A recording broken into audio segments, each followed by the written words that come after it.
Hello everyone, मेरा नाम अमित है और मैं वाइट माउंट क्लासेस पे आप सभी का स्वागत करता हूँ। जैसे पहले की मैंने डिस्कस कर चुके हैं कि मैं क्लास 10th और क्लास 12 के लिए मैथ मैराथन्स लेके आ रहा हूँ, जो कि दोनों क्लासेस पैरेलल चल रही होंगी।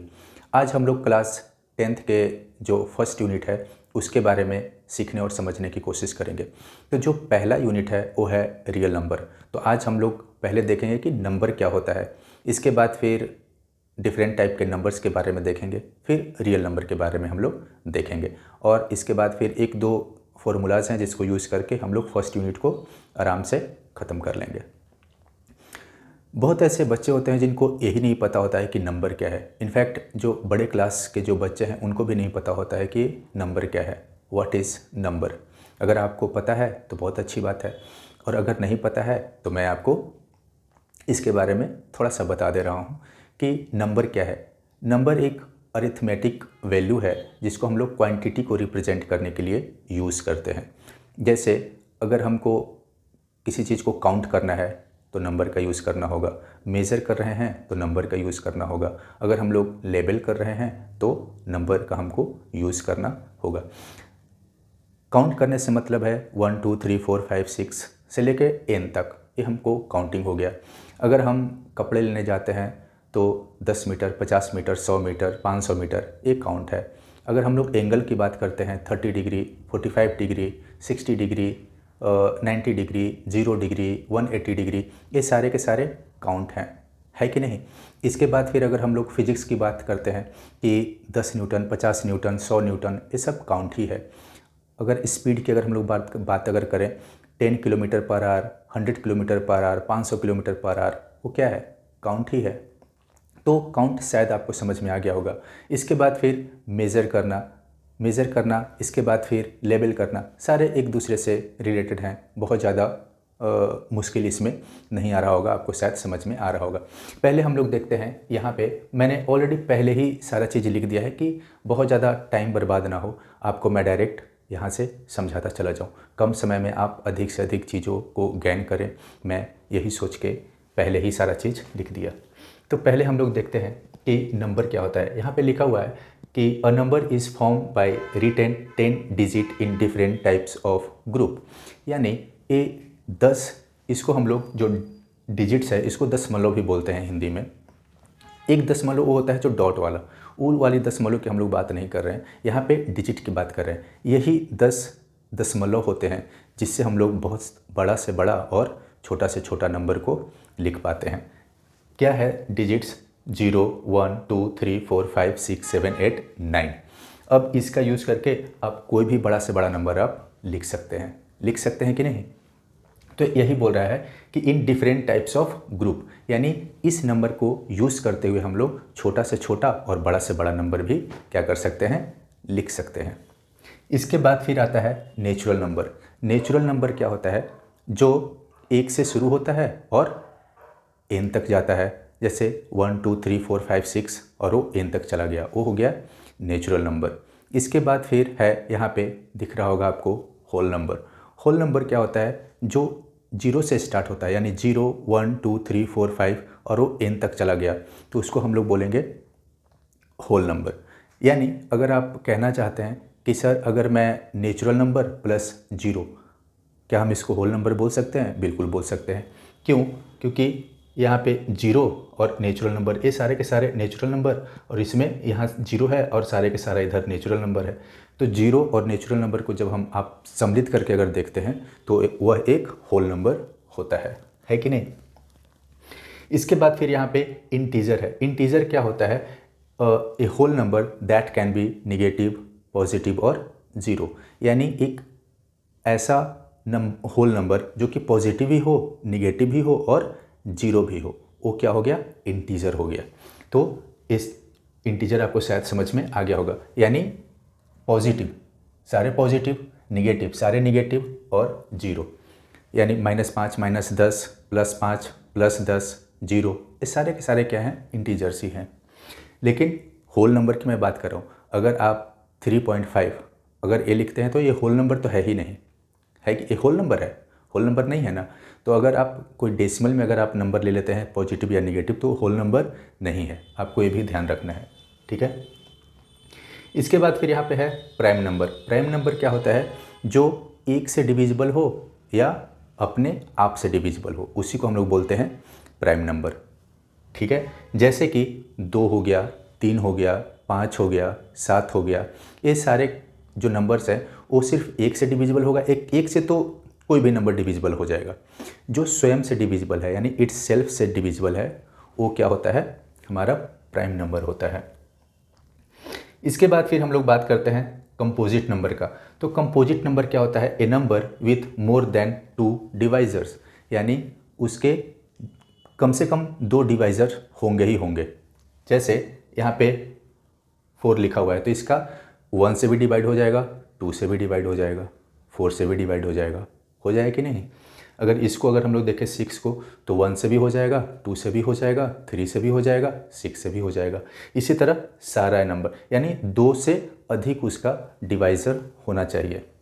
ठीक है, और यहाँ पे नोट में लिखना है कि one is not prime number और नॉट कंपोजिट नंबर। एक जो है ना ही कंपोजिट नंबर है और ना ही प्राइम नंबर है। आप यहाँ पे देख सकते हैं। और आपको ये भी याद रखना है कि जो 2 है वो सबसे छोटा प्राइम नंबर होता है। सबसे छोटा प्राइम नंबर कौन सा है? 2 है। और सबसे छोटा कंपोजिट नंबर वो क्या है? 4 है। समझ में आया? तो सबसे छोटा प्राइम नंबर 2 और सबसे छोटा कंपोजिट नंबर 4 होता है। ये भी आप ध्यान पे रखना। इसके बाद फिर होता है रेशनल नंबर। रेशनल नंबर क्या होता है कि हम उसको p/q के फॉर्म में लिख सकते हैं।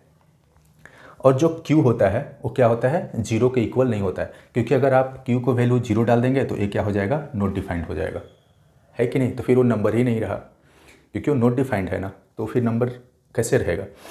तो जैसे 2/3, 5/4, 1/2 ये सब p/q के फॉर्म में है, तो इसको हम लोग बोलेंगे कि ये क्या है? रेशनल नंबर है।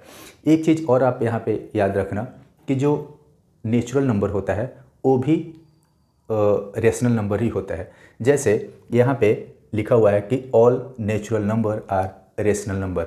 जैसे कोई भी नेचुरल नंबर आप ले लो, जैसे 10, यहाँ पे आप ले लो 12, यहाँ पे ले लो 15, ये सभी क्या हैं? रेशनल नंबर हैं। कैसे? 10 को हम लोग क्या लिख सकते हैं? 10/1। 12 को क्या लिख सकते हैं? 12/1। इसको क्या लिख सकते हैं? 15/1। यानी p/q, p/q, p/q, ये भी p/q के फॉर्म में आ रहा है कि नहीं? इसलिए हम इसको बोलते हैं कि जो नेचुरल नंबर के जो सेट्स होते हैं, नेचुरल नंबर्स जो होते हैं, वो भी क्या होते हैं? हमारा रेशनल नंबर ही होता है। इसके बाद फिर यहाँ पे आ रहा है इरेशनल नंबर। इरेशनल नंबर क्या होता है?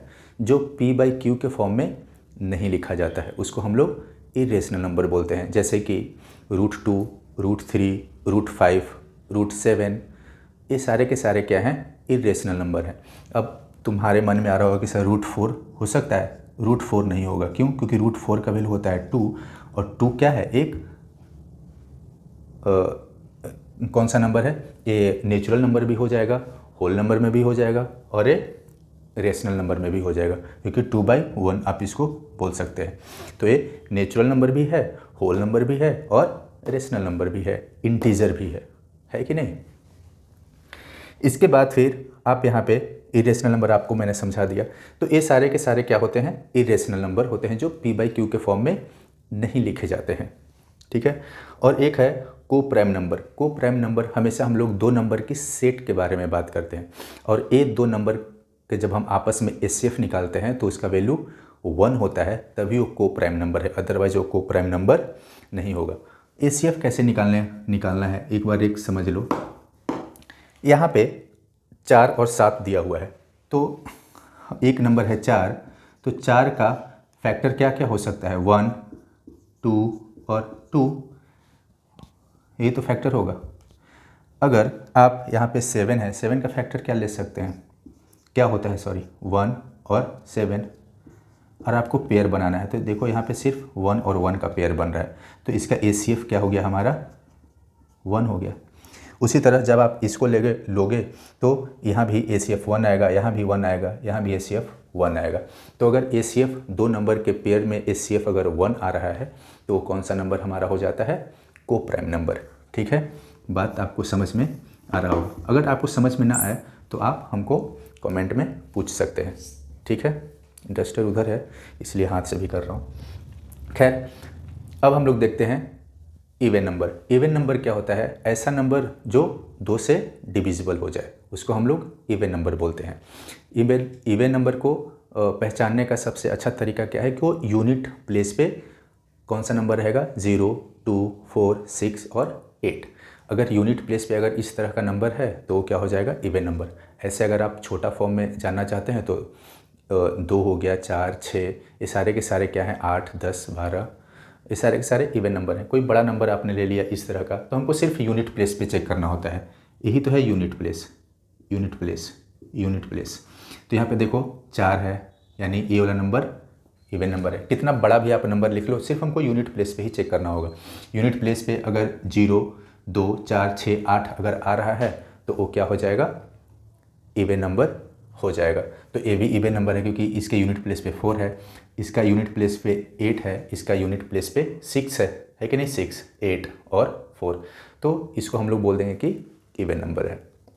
और जो 2 से डिविजिबल है, तो 2 से डिविजिबल होने का यही तो रूल है कि यूनिट प्लेस पे उसका वैल्यू 0, 2, 4, 8 और 6 होना चाहिए। ऑड नंबर क्या होता है ये समझ लो।